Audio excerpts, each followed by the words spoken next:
ሰላም ጤና ይስጥልን ውድና የተከበራችሁ አድማጭ ተመልካቾቻችን ትላንት በውጭው ጉድ ፖድካስት ላይ ፕሮፌሰር ብርሃኑ ነጋ የቀረቡበት ቆይታ መላውን ኢንተርኔት ሲያነጋግር ውሏል።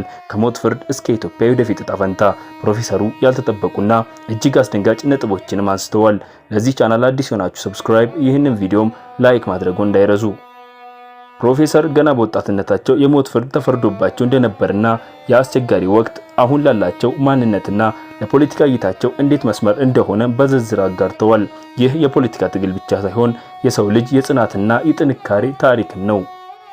በጣም አስገራሚው የቆይታ ክፍል ደግሞ ፕሮፌሰሩ ስለ ሜታ ክራይሲስ ወይም ስለ ሁለንተናዊ ቀውስ ያስጠነቀቁበት መንገድ ነው። ዓለም በኤአይ በአየር ንብረት ለውጥና በአዲስ የዓለም ስርዓት ሽግግር ውስጥ ትገኛለችም ብለዋል። ታዲያ አፍሪካ ለዚህ ዝግጁ ናት ሲሉም ጥያቄያቸውን አያይዘዋል። አሁን ሙሉ ትኩረታቸውን በትምህርት ስርዓቱ ላይ መሆኑን የገለጹት ፕሮፌሰሩ ከፓርቲ መሪነት መልቀቃቸውንም ዳግመኛ አረጋግጠዋል። እናንተስ ከቆይታው የትኛው ሐሳባችሁ ገረማችሁ? ኮመንት ላይ ይጻፉልን። ቪዲዮውን ላይክ እና ሰብስክራይብ ማድረጋችሁ እንዳትረሱ። ሰናይ ቀን